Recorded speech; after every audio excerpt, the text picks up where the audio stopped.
Hi, I'm Chris Hempstead with Mirae Asset Securities in New York City, and I'm here today for our On the Vine podcast with my esteemed guest, Mike Castino. Thanks for making the trip out, Mike. I couldn't be more grateful to be here, Chris. Let me break a little ice really quick. You and I, in full context, anyone watching this podcast, Mike and I have known each other for well over a decade, and we got to know each other in the ETF industry by way of Mike's background and my background. We've covered mine and a few, from a trading and markets perspective and market making. But Mike, why don't you tell us a little bit? How did just so people understand where we're going with this podcast? How did you get involved in ETFs, and where did it start? And we'll get to where it took you, but where was the beginning? The genesis of all this. So sure. So I'm a lifelong Chicagoan, and right out of college, I went to the floor of the Chicago Mercantile Exchange. For many years, I was a currency trader, predominantly Japanese yen futures. And believe it or not, the yen pit was one of the first markets that went electronic. People were using handhelds back there, and they were trading against the E-mini futures. And I was like, what the heck is this? You can't compete. People are trading and doing it against the screen. So the floor had just opened the NASDAQ futures upstairs on the upper level. I went up there to check it out. I started trading a little bit. Somebody who at the time worked for Susquehanna actually said to me, hey, there's this new firm called Jane Street. You've got a really nice spot in the pit. Do you want to talk to them? They're interested in doing this ETF arbitrage. So long story short, okay, we did it on headsets. Very old school. I'm screaming at somebody on the Amex floor. They're screaming at me. They're pushing a button on the old Arca exchange.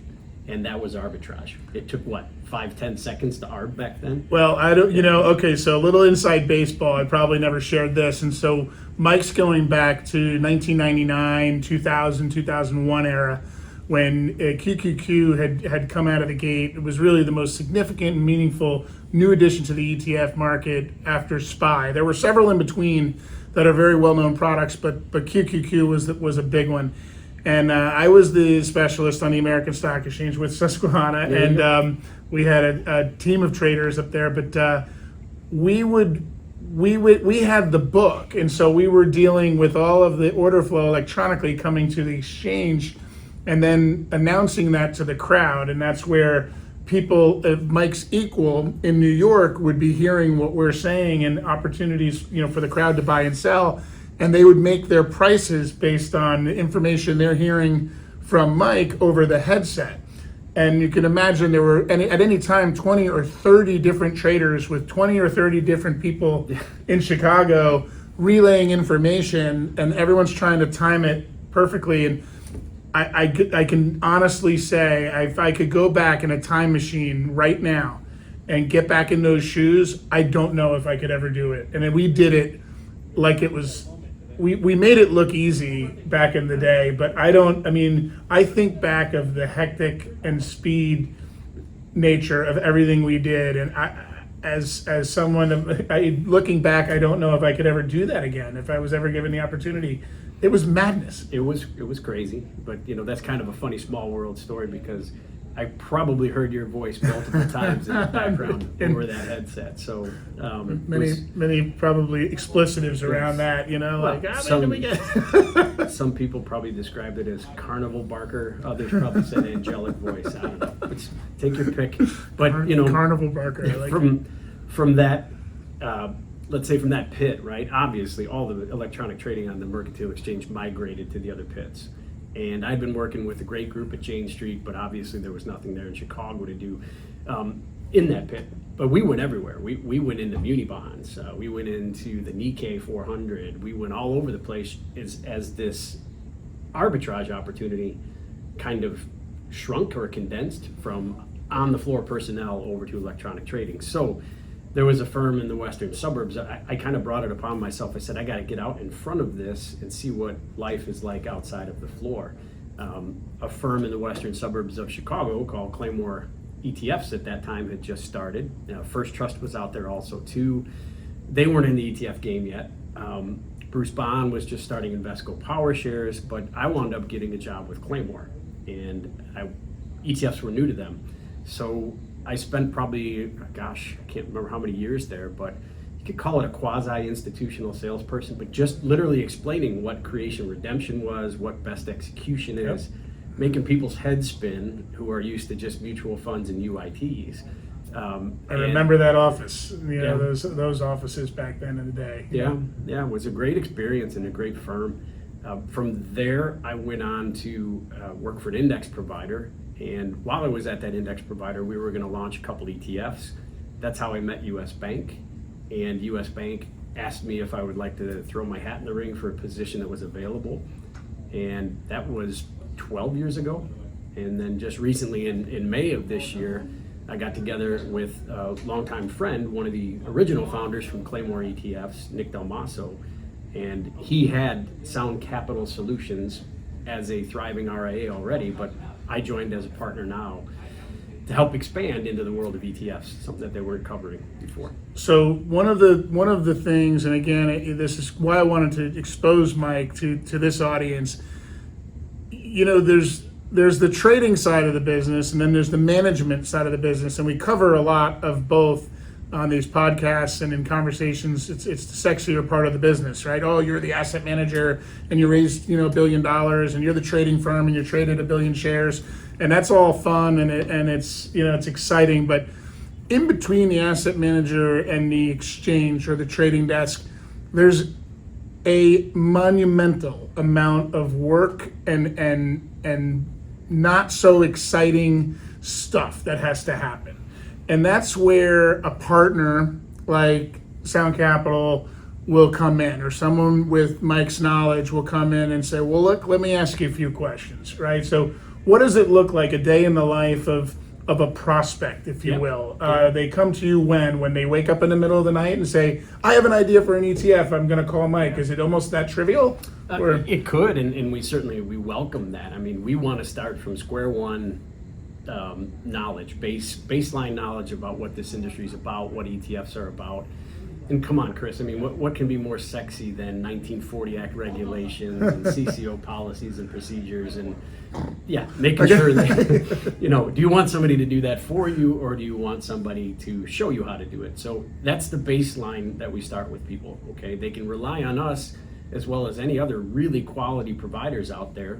Talk about white label, for example. Are you going to rely on the expertise of another, or are you going to rely on someone to make you that expert? So we start from square one with the client, and we try to find out what's their background, what's their bench strength, what do they know, what do they not know. So you start out as a consultant, essentially, in almost every capacity. The first phase of your relationship is consultation. You're gathering information so you can better provide them with a path forward. Absolutely. Yeah. And we call that part of our business the solutions provider offering. And we literally, for example, for lack of a better way to say it, we'll make you the expert. So if we have a consultative conversation with you, and we know that you have the ability, the bench strength, the pockets, the desire, the long-term franchise idea that, hey, I want to own this. If you can do it, then we've already got 6 or 7 clients that have engaged us to do that for them, where we're coming beside them from everything from things that deal with the 40 Act trust, things that deal with compliance, things that deal with how do I go to Chris Hempstead and talk to him about capital markets and not sound like I'm talking French? Right. And how do I engage with the exchanges? Now, we can pause after this, but I mean, we dive into what the connotation of the word distribution means in today's world. That's a whole other thing. Yeah, and we've said it before, and it's always worth saying again. There's distribution as we think of it. I think most people hear the word distribution and they think, oh yeah, it's a truck with goods and supplies on it, and it's how things get to the market. So it's a distribution, but there's actually another angle to that word, another definition of that word, and it's incredibly important to the fund manager or the advisor, and then we'll get to that in a second. Right. There are terms. There's so much terminology. We just picked on distribution, but there's distribution again. The delivery driver or the salesperson, if you will, we're familiar with that. But that other distribution, I need a medallion distributor. What do you mean a medallion distributor? It's a very important role, right? You need one. It's required. Yeah. Absolutely. So you are basically looking for somebody to fulfill the role. You mentioned that one term, medallion distributor. Some other folks call it a statutory distributor.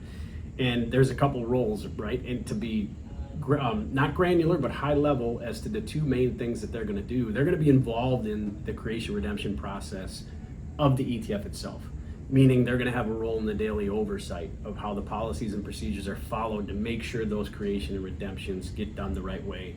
For lack of a better word, approval. And you'll see that in documentation. People take different approaches to how they do it, but that's one of their main roles as a distributor. The second one is really important. They help you make sure that you have all of your materials pre-approved for distribution or not distribution, let me call it, for use in sales and marketing. There's a key term that the regulator FINRA uses, right? They say anything that can be construed for use with selling to the public has to be approved.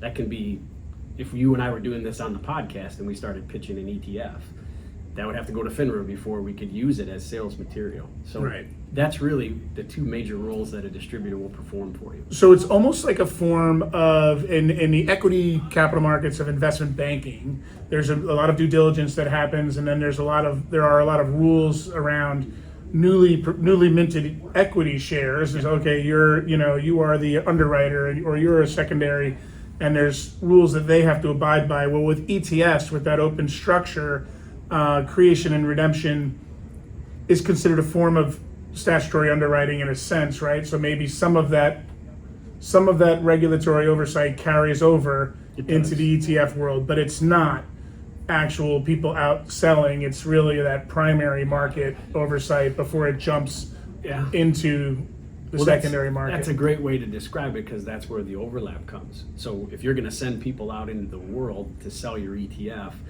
your statutory distributor and their FINRA marketing approval team, number one, are going to make sure those materials are approved by FINRA for use. But the second part about that is an ETF, for lack of a better word, is an ongoing equity offering. It's like an ongoing IPO where shares can get created, destroyed through that process.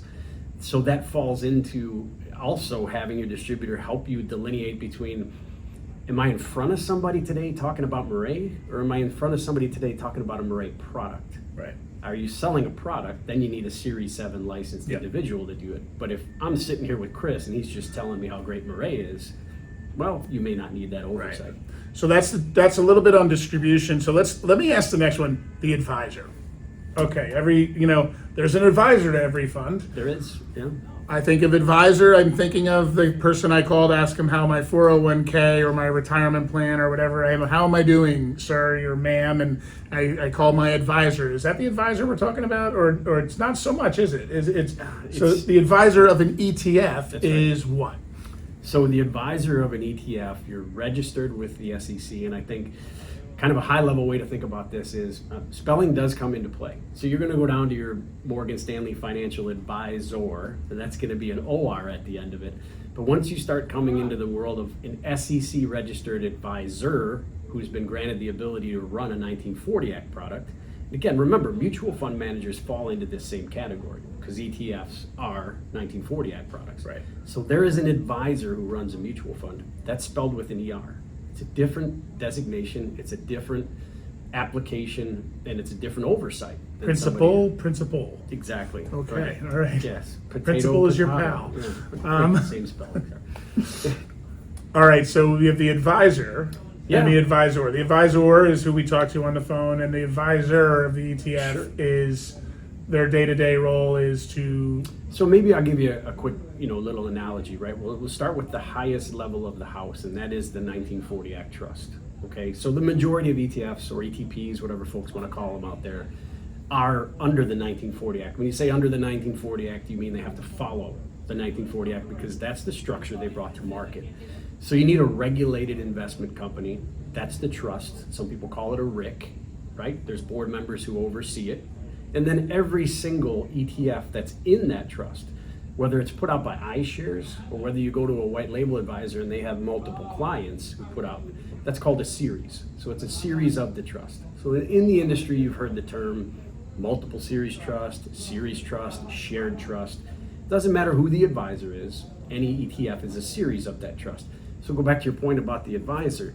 That advisor not only has registered with the SEC, but the trustees, through a process called the Section 15C approval, have said, you're an advisor, Chris, you're registered with the SEC, we think you're qualified and capable of running a series in our trust. You've got the green light from them. You've got the green light from the SEC. You file a prospectus, you granted effectiveness from the SEC, now you launch. The trust has hired folks, service providers, to oversee your activities.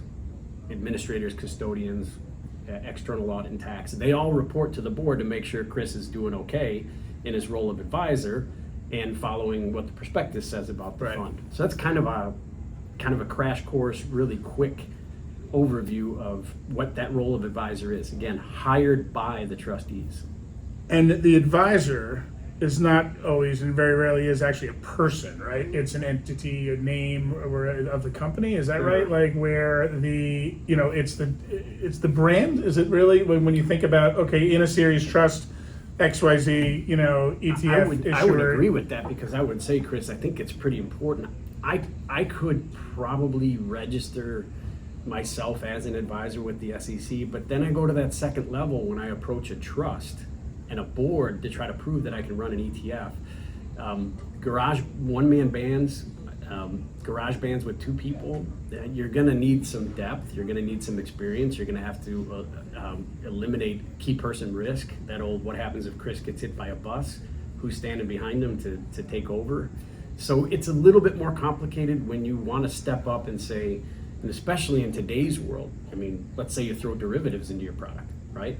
Well, I'll pick on Double Line, right? Double Line, we've spoken to them, and Double Line is the advisor, right? They have their own trust. Yeah.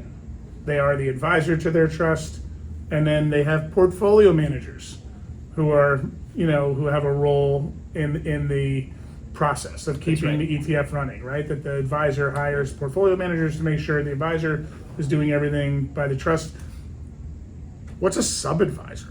Yeah, I mean. So now there's a new one, a subadvisor, right? Because so now what happens? Like, so using Double Line as an example, or someone else, I think of Title, right? Yeah. Where Title is a subadvisor to ETFs, right? And their clients are the advisors. Is that the way to describe it to someone, or no? Because Title performs the role of advisor. And many times they may hire back that client to perform the role of subadvisor. Oh, right. It's in reverse. Yeah. Okay, so Title being the advisor, and then they hire back the subadvisor whose name is on the fund itself. Oftentimes, you're teeing up all these softballs for me. So thank you. So if we look at this really quickly, they're not softballs to most of us. I got to be honest with you. I mean, I've been in the business a long time, and it's still confusing. Is it a confusing softball? Right. So if you talk about that, right? Theoretically, if I wanted to bring an ETF to market, and I'm a registered investment advisor, and it's just me, everything that you mentioned could be quote unquote outsourced. Okay, I could get a third-party CCO to represent to the board that I have policies and procedures and I'm following everything that I need to do in order to run that ETF. I could go out and hire a third party. They're called trading subadvisors in some cases. Many times they're just kind of a little bit of a buffer between someone like yourself and the portfolio manager who has the idea, and they help them implement that idea. So in-house, for example, if I was an advisor and I wanted to do all the portfolio management in-house, I wouldn't have to name a trading sub-advisor, so to speak. I just name portfolio managers. But in the case where I can't do that, there's lots of great resources in the ETF industry for firms that will take on that role for you. That's key, because many times, Chris, in the industry, people don't get, let's say, not shut down, but they don't hear no's from a trust for the role of advisor. Many times it's in the role of sub-advisor or portfolio manager because of the intricacies between the primary and the secondary market. You can't mess those up, as you well know. Let me hit pause for a second. You mentioned a couple of things. You mentioned a custodial bank as part of the process. That's just going to apply to anyone with a 40 Act fund. You have to have the assets in a bank in a separate account for that trust. It's not there's not a million people that own it. So the shares of your ETF that are held in the market represent a piece of what's in that trust, and that's where things are created and redeemed out of. Fund accountant, obviously you're going to need a fund accountant, you're going to need lawyers and all those things. Let's go back to the beginning of this conversation. For anyone who's watching this and thinking of launching an ETF, thinking you've always wanted to do it, you want to bring an ETF to market, and you've wanted to ask a lot of these questions, you didn't know what questions to ask. You will not be the first, and you won't be the last, to look at some of this stuff and say, take notes, let me just figure this out. Does it matter how big or small someone is before they come to you? Because again, we started this by saying Mike and his team at Sound Capital are there to first listen to you and ask questions and figure out what the best fit is for you. You mentioned a dozen or so different things and some really key terminology people need the most help figuring out. Do I want my own trust? Do I join a series? Do I want to be my own advisor? Do I want to hire a subadvisor? Do I want, how is this all going to play out?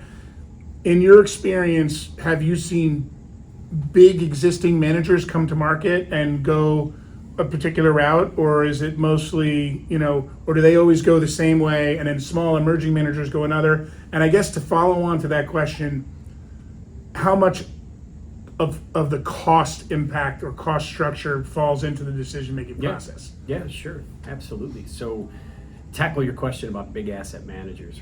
I think the big asset managers, especially the ones in the mutual fund space right now, they need to do more homework. And what I mean by that is I don't think some of them fully understand, I don't want to use the word easy, but how uncomplicated it is to step into the world of 40 Act ETFs, especially if they've been a mutual fund manager for many years. I won't dwell too long on this subject, but I've just given them an example. If they spent an hour with you here in the Mirae offices, and you were talking to them about the difference of how they run a portfolio in the primary market versus now how that kind of overlaps with the secondary, the light bulb goes on and they say, oh, I didn't know. I thought we couldn't do this. I thought we needed an expert. It's like, well, we'll make you the expert. We just had that conversation. I was at an event last week, and it was a room full of traditional mutual fund managers, or I think there was a heavy contingent of mutual fund managers there. And we did deliberately bring up that point, and that you understand the fundamental difference of your mutual fund structure and the ETF structure is that your mutual funds, you control everything. All subscriptions and redemptions are controlled by you, and your portfolio manager will balance everything. When you're at the mercy of the secondary market, okay, on one of the major exchanges, whether it's ARCA or NASDAQ or SIBO, your client experience is at the mercy of their market experience. Right. And the market makers and their authorized participants will be the ones who are actually delivering in and receiving securities in and out of the trust, as opposed to the portfolio manager and the mutual fund. And that's the light bulb we want to go on. That's right. And what some of them would misinterpret that and say, so we don't have to do anything? And then then someone on the panel, I think, was like, no, you still have to do stuff. You just don't have to trade in most cases. There are exceptions to that. We don't have to get into the weeds on when the exceptions apply, but for the most part, the portfolio manager is no longer responsible for buying and selling securities on the tail end of subscriptions and redemptions or creations and redemptions. Someone else is doing that, but they do still have a big role to play in the efficient operation of the ETF. They do, and to that point, I think that's one of the other conversations that they need to have. And at the end of this conversation, I think they're pleasantly surprised. And that conversation is the following. You can't approach portfolio management with a mutual fund the same way you do with an ETF. And what I meant by it's a pleasant surprise at the end, 9 times out of 10, these mutual fund managers do find out that their strategy fits nicely. I think there's only a few outliers where we've had this conversation before, like, oh, I love to flip E-mini S&P contracts during the day. Well, not really going to work so well in an ETF, and here's why. But some managers really pleasantly understand they're not going to be handcuffed by the structure that you just described, right? Sometimes it implies a lack of control, and when they understand there's really nothing to control, the AUM's just flowing in and out, and you're getting your securities, and you sit back and you don't have to do as much, well, then they have to go home and figure out if they're expendable or not. But I'm kidding. Yeah, one of the exceptions is the active manager, and I think that's what Mike was alluding to, is the active portfolio managers would still have a role in making changes during the day to the portfolio. But the passive manager, for sure, which is where most ETF assets are. Most of the growth, by the way, is in active ETFs. but most of the assets are still in passive. So, there's still a little bit of catch up going on. But I mean, we could go down the route of a custom create redeem and oh no, make let's not do everyone's that head on this spin. podcast. But We don't have 3 hours. the only reason I bring that up is because you asked that question, like how do you educate people, right? That's the second layer of it. Once that first layer of primary versus secondary, create, redeem, tax mitigation, not tax dodge, a deferral to the share price of the ETF. It doesn't just magically disappear. We'll wait for the next freshman congressperson to bring that tax dodge up again and then put the mic down and walk away. Oh, they solved that already? It's not a dodge. It's going to happen again at some point. Talk to us about cost. Everybody's thinking about cost. Is it like, okay, this has been helpful. You've certainly clicked a few light bulbs. We have 15 questions off of a few of the topics that it's good we've identified that, but everyone's still saying, I have no idea what the cost is. Right. If I go on my own, what's my cost looking like? And I know that you can't give a finite answer, but so this will be purely, you can ballpark anything you want, but Happy to, yeah. there are efficiencies to joining a series trust, efficiencies to hiring an advisor, and letting them also act as subadvisor, where you're issuer in name only, and all the work is done away from you, as opposed to the polar opposite. Oh, I mentioned double line; they do everything themselves, right? And so there's a box that fits for everyone, and I'm assuming that cost is a big part of that decision. Absolutely. What are we talking about? Can a mom and pop advisor start an ETF? Can they afford to do that? I will give you a detailed ballpark analysis of all the moving parts, and I think one of the important things to say first about that is, we have this cheesy little tagline at Sound, right? We say, we want to help you find the right label.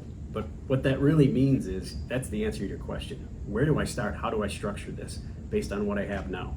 One of the things we didn't really talk about is what I like to call captive or captured AUM. It's always great if you have captive AUM and you bring that into an ETF. There's a secondary story that you can talk about is, okay, how are you going to retain it now that you're out in the ETF world and your clients always all of a sudden say, oh, I'm using ETFs now, that one looks shinier, and then they leave. So you got to have a retention strategy if you're bringing captive assets into the ETF space. The other part is the where you're going to go out and capture assets that you don't have. That really is important to look at in the beginning, Chris, because when you go back to this question, how am I going to structure it? A lot of people leave out a budget allocation for those sales and marketing activities. And not only the sales and marketing, but product expertise in-house to help retain those assets. If the phone rings at Hempstead ETFs, they want someone from Hempstead ETFs to pick up the phone and answer the question. Right, they need help. You do. You don't have to have every question. You can have a person to go to, but just at least do that. So let's get back to your question. We started with the topic of a 40 Act trust. And let's ballpark that. We're going to go down for things such as there's a trust CCO, there's a board, there's independent audit and tax, there's independent legal, there's all these other regulatory filings that have to occur, and there's all these other moving parts that go into it. Let's ballpark that at anywhere between $85,000 and $100,000 annually, just to take care of those moving parts. Okay, this would be for your first ETF with the trust, with the provider, and everything hopefully scales from there. But let's just say this is out of the gate. So you're $85,000 to $100,000 there. You need a service provider to do administrative, accounting, transfer agency, custody, and distribution, as we mentioned. I'm going to bundle all those together, but keep in mind those are all moving parts that you have the ability to negotiate yourself. But you're probably looking at anywhere between $50,000 to $60,000 of an annual minimum that you're going to pay these providers, or anywhere between 6 to 7 basis points, let's say on the first $250 million. So that's kind of a loose starting point right there. If you hire a white label advisor, you don't want to do it yourself, I would say a ballpark there is you would probably expect to pay anywhere between $45,000 and $75,000, depending upon the firm you choose, and then anywhere between 4 to 6 basis points on the first $250 million. Not uncommon, not set in stone. If 4 to 6 basis points on the management fee, or 4 to on the AUM. On the AUM. Yes. And remember, these figures, I say an annual minimum or the greater of the basis points. So it's just a calculation, right? Once that basis point charge exceeds the minimum, now you're paying the higher amount. And all that stuff scales down. It may start at 4 or 6 basis points, but as your AUM grows, those basis points should trail off with everyone in this, all your service providers.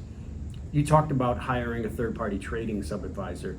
Sometimes those can get bundled into a white label service, or if you want to be the advisor, you don't do the white label subadvisor, you take that role yourself, then you can go out to the industry, and I'd say anywhere, and this is dependent upon your strategy and how much work is involved, but anywhere between $15,000 and $30,000 for the annual minimum, or anywhere between 4 to 5 basis points, maybe 3 on the first 250 million. Again, it depends on your strategy, because there are more complicated strategies out there than, I'm gonna have a 50 large cap, 2% weighted, and I'm not gonna do anything. Great, I'll take that all day. Right. So these are ballparks that, again, once you get through the original conversation of what's my end goal for AUM, because without AUM, nobody gets paid. Yeah. Without AUM, you're not seeing any flow. We call that the hurdle rate, Yeah. right, in the industry. So what's the hurdle rate? And so depending on the structure that you choose, depending on the path that you choose, one question you might get, or if you're the one that's hired to sort of help this big existing fund get to market with an ETF or a smaller emerging fund, it really doesn't matter. Someone should know what the hurdle rate is. At what point does our AUM make us profitable based on the structure that we chose? And look, we ask that question periodically as traders, as authorized participants, as market makers, because we're curious too. We ask this a lot. Are you bringing money to the table? Now, people do nowadays bring assets to their ETFs far more often than they did in the first 10 or 15 years of ETF listings. A lot of the first, decade or so of ETFs coming to market were, let's throw spaghetti at the wall and see what sticks, and we can afford to do that. And it was sort of if you build it, they will come, and the other ones will just shut down. And you'll see over the course of a year, hundreds of ETFs closing over and over again. There's good, cleaning and purging going on any given, but there's always net creates. But we see most ETFs coming to market now, they have a strategy in place to bring their captive assets. They have a strategy in place, hopefully, to retain those assets. But here's something that many of you don't know, and I also brought this up recently on a panel. We are always going to ask the question, and then what? Right. Because it's very impressive that you come to market with an ETF and you have $100 million in the first day or the first week. We're very excited about that. You're over your hurdle rate. Everything is good. But then what? Yeah. Then how are you going to grow it from 100 million to a billion? What's the next step? Because while we're really happy that there's a new ETF with AUM, and maybe by design you just wanted it in the ETF structure and you don't care about the and then what, and that's fine if that's your answer. But just because you have 100 million doesn't mean you're going to attract the bees to honey. You still got to sell it. Absolutely. And the education on that front should not just be limited to, what is the traditional retail and institutional, what can I do? Because I think when we talk to a lot of people, they're unaware, for example, that their lead market maker also has an agency desk. Not just the agency desk that helps you with portfolio rebalances as a manager, but they can take your idea and they can take it to their agency execution clients who they do ETF execution for. Absolutely. So you're bringing not only business to them as the lead market maker, because you all get excited about that, I'm sure, the lead. Lead market making in an ETF is not worth a whole lot if the volume is zero. And then if the volume is 1 million shares a day, there'll be 100 market makers in the box. So market making is a very difficult thing to define, why, when, and how people get involved. But it's good. It's a good conversation to have at another time. That's right. But in terms of, but Mike's right. We on a trading desk or a firm that clears trades for some people, and we have a trading desk and we have a retail desk. We have clients, and our clients know that we have expertise in ETFs, and so we will often get that first call. And they'll say, who can we talk to? Is there someone like Mike Castino at Sound Capital that we can talk to about an idea? And we make that referral. It's very easy for us to do that because we know he's not going to embarrass us. Other times they'll say, is there an ETF for X, Y, or Z strategy? And they know we have that data or we have tools to help provide those answers. So Mike's right in many ways. While our job is not distribution in any way, shape, or form, we don't get paid for distribution. ETFs don't even pay for distribution really. But we do get those questions, so it does provide us with an opportunity to get excited and say, we know an ETF that does that. Here, let right. me introduce you to the capital markets team there. I'm sure they can walk you through the strategy and all of those things. And look, we've seen good success with those kind of efforts. I mean, I try to get our clients, whether they go on their own. Look, I've told clients since I've been at US Bank and since I've been with Sound, I've looked them in the eye and said, you don't need me. You don't need anybody. Go right to a US Bank, an SEI, you name it, an Ultimus, they have a series trust. You're qualified, you're ready to go. Okay, but the one thing I do tell them, we go back to this capital markets thing, is before you tell yourself, I could never have a relationship with, Mirae and Chris Hempstead, let Chris answer that question. Let Chris say, I'm going to evaluate how much AUM you have right now, for example, and how much money I might be able to make on a custom create redeem, make money meaning the brokerage. You're going to be the one who's going to say, is that additive to my P&L? So my point is this: when you hear capital markets conversations about what an entity like Mirae will or will not do, don't believe it till you hear it from Mirae. They might love you, or they might say, not enough here really for us to extend our value. Look, there's a lot of bad analogies we can use. I'll throw a couple more out there. I mean, there's probably in any given town in America, there's probably up to a dozen auto mechanic repair shops in town, and some of them are really good at old Volkswagens, and some of them are really good at Fords and Chevys, and that's just what it is. The market making and brokerage community that supports the ETF marketplace isn't all that different. We really all do aspire to be able to be a jack of all trades, to be able to service and provide help and expertise in everything, but there's no way to avoid it. Some firms are just better in certain corners than others, and it would be very hard for the end users and probably people watching this to know what those strengths are, but it's free to ask, and you should ask. If you've got an interesting idea and you come to someone like me or one of my peers in the industry, ask the question, what's your expertise in high yield bonds? Are you good at trading emerging market debt? How about FX? Like, these are good questions to ask, especially if your strategy is complicated. If your strategy is more complicated than the one you listed before, a large cap, equal weight, 50 name portfolio of US listed securities, the level of expertise that you're looking for is just going to be it's going to be a different flavor.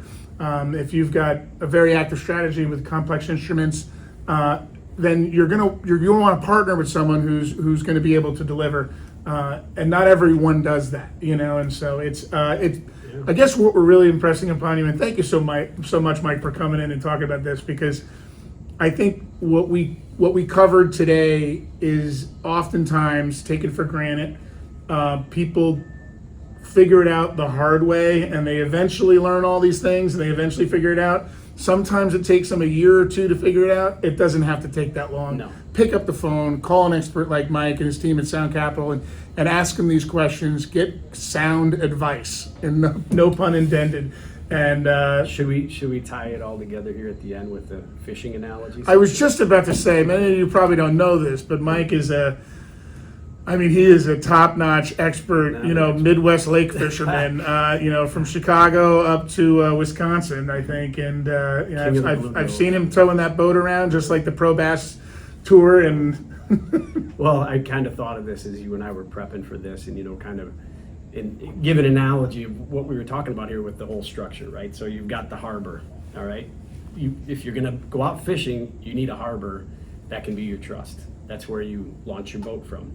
Safe harbor. Yep. There you go. The harbor master or masters are the trustees, okay? They hire all the service providers to be the dock hands, to inspect your boat, which is the series or the fund itself, and whoever is gonna captain that boat, i.e. the advisor with the little ER, has to be approved by the harbor masters and everybody who is a dock hand, making sure the boat is seaworthy and can pass inspection and all that. Now, here's the question, right? Who brings the bait? That's the investment strategy. You want to catch fish, you want to gather assets. So when that boat leaves the dock, no matter who that advisor is, someone's going to be fishing. You brought this up in the beginning about distribution, right? We missed a little bit about that, the sales part of distribution, how I'm going to help you raise AUM. Well, am I going to be in that chair fishing, or are you going to be in that chair fishing? right? You brought that bait. You want me to reel in the fish for you? It's going to cost you extra. Or do you have personnel that are going to sit there and reel in the fish? And then that final part is what we were talking about here. Where do I go fishing? You guys out here with your oceanic fishing have so many different spots to go to, right? But on my little lake in the Midwest, I'm restricted.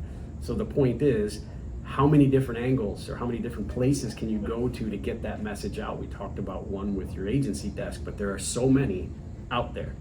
And the last part of it is kind of a silly analogy, but wherever you want to fish, make sure that they are what the cost of the license is, because you bring your checkbook for some of these destinations, because they are going to charge you to get in. It's true, and there are regulators out there on the Yes. ocean as well. That's right. That will take money out of your checkbook. We didn't cover that in the overview of what it's going to cost. I just kind of kept Yeah, it. I love the fishing analogies, because I work, I'm very good friends with and work with some really talented fishermen in the ocean and fishing, and the science that goes into it never ceases to amaze me. And I'm talking about they don't just look at water temperature charts. They're looking at chlorophyll. They're looking at where the water's been, where's the water going. They're taking satellite shots every single day. They're talking to other fishermen. There's information sharing, and this is all to just make it more efficient for That's them. right. You know, so they can get to where they're going and have a better experience and get it. Our industry is incredibly incestuous, the ETF industry. People are very genuinely forthcoming and sharing information, trying to help everybody win. The fishing community, many people think it's, oh, where did you fish? They don't want to tell anyone. It's actually not so true. People like having allies in the industry and going out and saying, where were you yesterday? Can I trust you on that? And we caught tuna over here, and you're going to save me a little time. Or you can get on a white label party boat like ours. So Or we can do everyone that. puts their pole in the water. Exactly. Yeah, we might have to edit some of the fishing stuff out. But anyway, well, thanks for coming, Mike. Thanks for having me. Looking forward to talking to you again. Thanks, Chris. Great.